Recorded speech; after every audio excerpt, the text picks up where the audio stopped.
Humans are Space Orks. Episode 1 Traumatic Brain Injury. Krill had never actually met a human. Of course, he had heard about them. As a trauma doctor at the second largest medical facility in the quadrant, they received many visitors, and their stories, from far across the galaxy. The humans weren't a new topic of discussion. They had been around for a while and were slowly beginning to spread outward from their homeworld. Every day, more and more species were bringing stories of the strange predators. It used to be stories were told from secondhand, a friend of a friend sort of thing. But more and more were coming in with supposed stories of personal encounters. While the humans weren't a new topic of discussion, they were certainly a popular one. Every week it seemed another visitor was bringing them another thrilling story of the crazy Deathworlders. Krill doubted many of the stories. As a medical professional, he relied on hard science facts and was not prone to flights of fancy. But one faithful solar cycle, he witnessed something that would change his opinion forever. It was a slow day. Most transports and stock ships had transferred out the day before, taking crews and accidents along with them. Krill floated aimlessly through the halls, checking on patients and occasionally sending a memo to a colleague. All of this was easily done with 4 independent limbs and 4 separated cortical hemispheres. The lights in the building flashed suddenly red. Radio signals pulled against his lateral receptors as he turned to race down the hallway.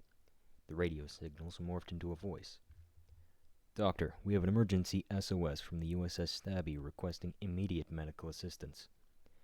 The words used were unfamiliar to Krill as he took to the hallway at speed. "Species." Scans indicate it is a human freelance ship. If it weren't for his medical training, he might have stopped in shock. "Repeat?" "Humans. I'm sending a biological map now." The radio signals morphed in the lateral cortical zone of his right posterior unit, decoded the image. The human was an odd creature. 10 units tall, bipedal endoskeleton with 2 attached cortical hemispheres.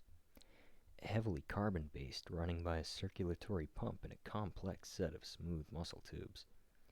With advanced medical training and 4 cortical hemispheres, he knew enough at that moment to perform most any emergency medical operation necessary. Upon seeing the biomap, he was almost 100% sure those stories had been false. Floating to a stop in the main medical unit, he waited with 2 supporting staff as they listened to the roar of the ship's engines approaching from the sky. Sanctum's rings! Their engines were loud. The doors ahead burst open, and 3 of the creatures rushed in, pushing a 4th in a wheeled chair. Long waves of electromagnetic radiation indicated a burning red color painting the front of the 4th creature. As a second thought, he quickly flipped on his universal translator. "It's gonna be alright, Captain. You're gonna be fine. Just don't move your head." Krill quickly noted the universal medical patch on the human's right upper limb.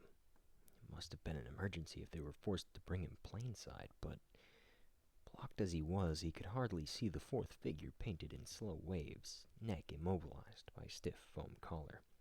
A figure beside was helping to hold the creature in an upright sitting position. Stopping in the center of the room, the 2 men moved to make way. He had never seen a sight so gruesome. Or, if he had, it had only been during post-mortem examinations. He hoped the humans were not capable of picking up the high-amplitude shrill he let off upon sight. The human male sat very still on the chair, head tilted slightly back. Blood had dripped from his right ocular socket around the edges of a sharp metal rod protruding from its center. Around him, the other humans were frantic, letting out terrified little wails as they looked on. A couple quick calculations. The rod would have pierced cortical tissue. The human should be dead. He had to be. If medical school had taught him anything, it was that brain injury was impossible to survive. Quickly, Krill threw off his horror and moved forward, expecting to find the human's circulatory pump non-functional. but a quick scan showed the organ to still be pumping, and doing so at a rather slow rate of 66 beats. How could this be?